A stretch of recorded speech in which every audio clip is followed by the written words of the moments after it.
वेदवाणी, जहां शब्द नहीं शक्तियां बोलती हैं, जहां उपाय बदलते हैं भाग्य। शांत रहस्यमय आवाज, क्यूरियोसिटी, इमोशन, क्यूरियोसिटी। कभी ऐसा हुआ है आप नींद में जा ही रहे हों और अचानक आपका हाथ झटके से हिल जाए या पैर ऐसे उछलें जैसे शरीर ने आपको झकझोर दिया हो। कभी ऐसा लगा है कि आप किसी ऊंचाई से गिर रहे हैं, दिल जोर से धड़कता है और नींद एक झटके में टूट जाती है। अगर हाँ, तो ज़रा रुकिए, क्योंकि ये कोई मामूली बात नहीं है और ना ही सिर्फ थकान। ये एक संकेत है शरीर का, मन का और उससे भी गहरा आपकी ऊर्जा का। Emotion,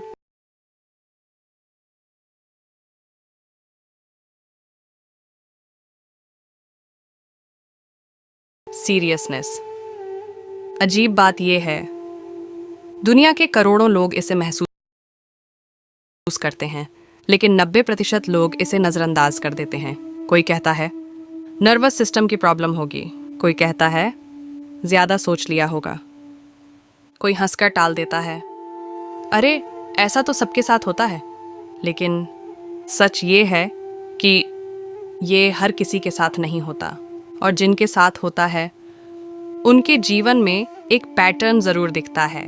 emotion intrigue. आप ध्यान देंगे तो पाएंगे ऐसे लोग अक्सर अंदर से असुरक्षित महसूस करते हैं, भविष्य को लेकर बेचैनी में रहते हैं, पैसा आते जाते रहता है, टिकता नहीं, रिश्तों में स्थिरता की कमी रहती है, या जीवन में ग्राउंडेड फीलिंग नहीं आती। और अब ध्यान से सुनिए, ये सारी चीज़ें एक ही केंद्र से जुड़ी होती हैं, इमोशन स्लो रेवलेशन। हमारे शरीर में एक ऐसा बिंदु है जो सुरक्षा, स्थिरता और भरोसे से जुड़ा है,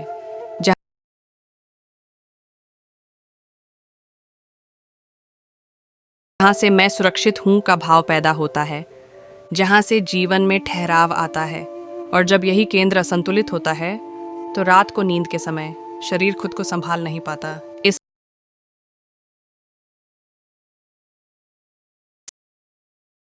इसलिए झटका देता है। Emotion realization. आधुनिक विज्ञान इसे एक नाम देती है, हाइप्निक जर्क, लेकिन साइंस भी मानती है कि ये सिर्फ मसल मूवमेंट नहीं है। ये तब होता है जब दिमाग और शरीर के बीच तालमेल टूटता है, यानी मन सोना चाहता है लेकिन शरीर अब भी अलर्ट है।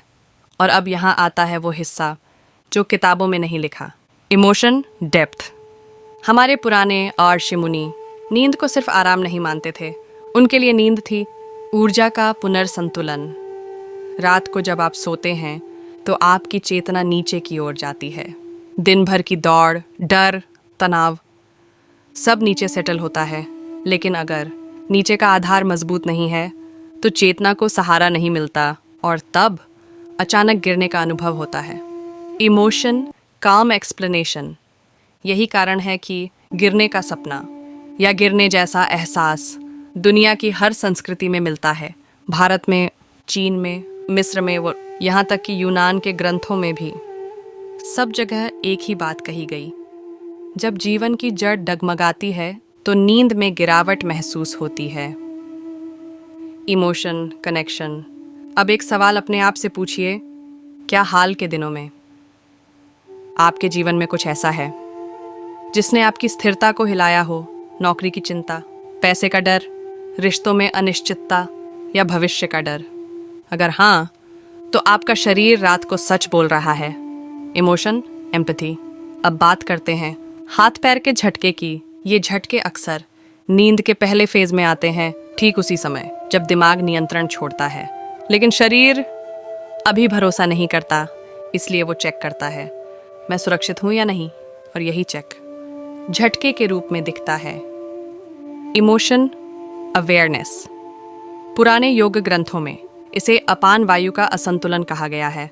अपान वायु नीचे की ओर बहने वाली ऊर्जा है, जब ये शांत होती है नींद गहरी होती है, जब ये अशांत होती है नींद टूटती है। और ध्यान दीजिए, अपान वायु का संबंध सीधे मूल आधार से है। Emotion subtle linking. अब यहाँ मैं आपको डेफिनेशन नहीं दूंगा, आप पहले से जानते हैं। मैं सिर्फ इतना कहूँगा, जब जीवन में टिकने की भावना कमज़ोर होती है तो शरीर रात को टिक नहीं पाता। Emotion, truth. अब आते हैं उस हिस्से पर जिसके लिए आप ये वीडियो पूरा देख रहे हैं। उपाय, टोटका, प्रैक्टिकल काम, ऐसा नहीं जो सिर्फ सुना जाए, ऐसा जो किया जाए। Emotion, anticipation. लेकिन उससे पहले एक छोटी सी सच्ची बात, ये कोई जादू नहीं है, ये अलाइनमेंट है, और अलाइनमेंट छोटी चीज़ों से आता है। Emotion, grounding. टोटका नंबर 1, बहुत पुराना, बहुत असरदार। सोने से पहले अपने दोनों पैरों के तलवों में सरसों का तेल लगाइए, बहुत ज़्यादा नहीं, बस हल्का सा। फिर 30 सेकंड पैरों को ज़मीन पर रखिए, कुछ नहीं करना, बस महसूस करना। इमोशन, काम। ये क्यों काम करता है? क्योंकि तेल ग्राउंडिंग देता है, ज़मीन से संपर्क, शरीर को सिग्नल देता है तुम सुरक्षित हो।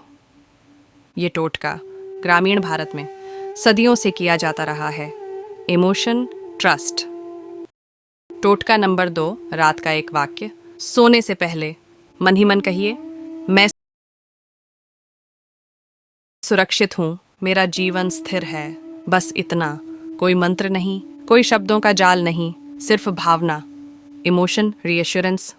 दिमाग शब्द नहीं समझता, भावना समझता है, और यही भावना नींद को गहरा बनाती है। Emotion, softness. अब आखिरी बात, इस पार्ट के अंत में, अगर आप आज भी इस अनुभव को बस ऐसा ही है कहकर टाल देंगे तो शरीर फिर बोलेगा और फिर बोलेगा, क्योंकि शरीर चुप नहीं रहता, वो संकेत देता है। Emotion, warning but caring. Part 2 में मैं आपको बताऊंगा सुबह उठते ही क्या करना चाहिए, कौन सी एक गलती इस समस्या को बढ़ाती है, एक ऐसा प्राचीन अभ्यास जिसे आज भी तांत्रिक और योगी करते हैं, और कैसे ये सब सिर्फ नींद नहीं बल्कि पैसा, स्थिरता और जीवन की दिशा बदलता है। Emotion, hope. अगर आपने यहाँ तक सुना है तो आप उन लोगों में हैं जो सुनते नहीं, समझते हैं। अब जरा इस अनुभव को और गहराई से समझते हैं। जब रात को सोते सोते अचानक लगता है कि आप गिर रहे हैं, या पैर झटके से हिल जाते हैं, या पूरा शरीर एक सेकंड के लिए कांप जाता है, ये कोई बीमारी नहीं है, ये शरीर की भाषा है। लेकिन समस्या ये है, आज का इंसान शरीर की भाषा सुनना भूल गया है। पुराने समय में ऋषि मुनि जब ध्यान में बैठते थे तो अगर उनके शरीर में ऐसा झटका आता था तो वो डरते नहीं थे, वो समझ जाते थे ऊर्जा का एक द्वार खुलने की कोशिश कर रहा है। आज वही चीज हमें डर लगती है।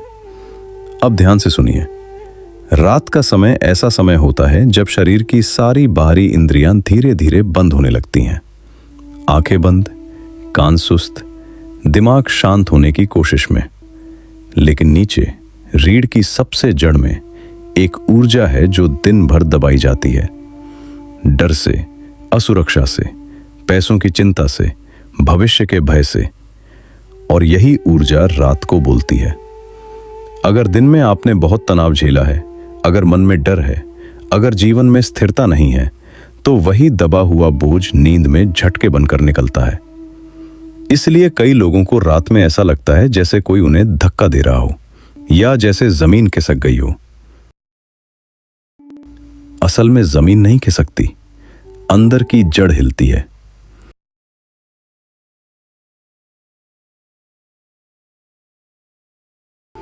अब एक बहुत महत्वपूर्ण बात, हर झटका एक जैसा नहीं होता। कुछ लोगों को सिर्फ पैर हिलते हैं, कुछ को पूरा शरीर झटका खा लेता है, और कुछ को सपने में पहाड़ से गिरने जैसा लगता है।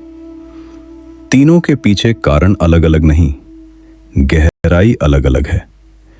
पैरों का हिलना बताता है जीवन में सुरक्षा की कमी, पूरा शरीर झटका खाए तो स्थिरता का अभाव, और गिरने का सपना तो भरोसे का टूटना। अब यहीं पर मूलाधार का संबंध आता है।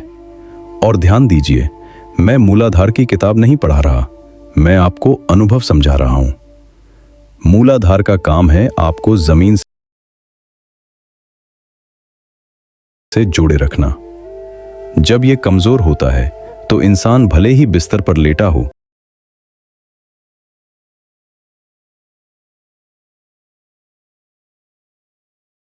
लेकिन अंदर से असुरक्षित रहता है।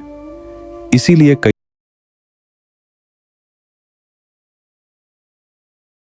लोग कहते हैं सब ठीक है फिर भी चैन नहीं है, क्योंकि चैन दिमाग से नहीं आता, चैन जड़ से आता है। अब सवाल यह है, अगर ये संकेत मिल रहे हैं तो करना क्या चाहिए? यहीं से उपाय शुरू होते हैं। और ध्यान से सुनिए, ये कोई डराने वाले टोटके नहीं हैं। ये वो काम है जो लोग सदियों से करते आए हैं। सबसे पहला उपाय और सबसे सरल, जिस दिन रात को सोते समय पैरों में झटका आए या गिरने जैसा लगे, उस रात बिस्तर पर लेटकर बस ये एक काम कीजिए। दोनों पैरों के तलवों को आपस में रगड़िए, धीरे, गर्मी आने तक, और मन में बस इतना सोचिए, मैं सुरक्षित हूं। कोई मंत्र नहीं, कोई शब्द नहीं, सिर्फ ये भावना। ये इतना साधारण है कि लोग इसे हल्का समझते हैं, लेकिन यही काम पैरों में जमी ऊर्जा को शांत करता है। दूसरा उपाय, जिसे लोग टोटका मानते हैं, लेकिन असल में ये ऊर्जा का संतुलन है। सोने से पहले अपने बिस्तर के पास थोड़ी सी मिट्टी या नमक रख दीजिए। हाँ, साधारण मिट्टी, क्योंकि शरीर की जड़ धरती से जुड़कर ही शांत होती है। पुराने समय में लोग मिट्टी के घरों में सोते थे, जमीन पर सोते थे। आज हम हवा में सोते हैं, बिस्तर, गद्दे, स्प्रिंग, और फिर कहते हैं नींद ठीक क्यों नहीं है। तीसरा उपाय बहुत पुराना और बहुत प्रभावी। अगर आपको बार बार गिरने का एहसास होता है तो सोते समय पैरों को ढककर सोइए। खुले पैर असुरक्षा का संकेत देते हैं, इसलिए बुजुर्ग हमेशा कहते थे पैर ढककर सोना।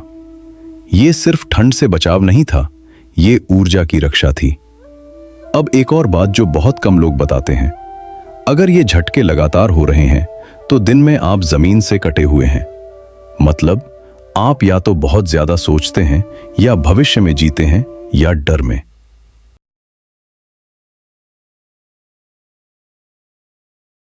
इसका एक सरल समाधान है, दिन में कम से कम 5 मिनट नंगे पांव जमीन पर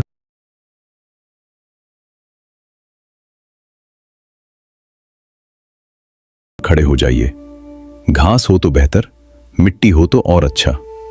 कोई योग नहीं, कोई आसन नहीं, बस खड़े रहिए और सांस लेते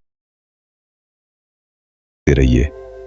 ये वो काम है जो ऋषि जंगल में बिना नाम दिए करते थे। अब एक बात जो बहुत लोग पूछते हैं, क्या ये किसी बीमारी का संकेत है? अगर इसके साथ दिन में बहुत कमजोरी, सुन्नपन या दर्द नहीं है तो नहीं। ये चेतावनी है, बीमारी नहीं। शरीर कह रहा है मुझे जमीन चाहिए। अब आखिरी बात, बहुत ध्यान से सुनिए। अगर आपने इन संकेतों को समझ लिया तो ये समस्या नहीं रहती, ये मार्गदर्शन बन जाती है। बहुत से लोग इसी अनुभव के बाद अपनी जिंदगी में स्थिर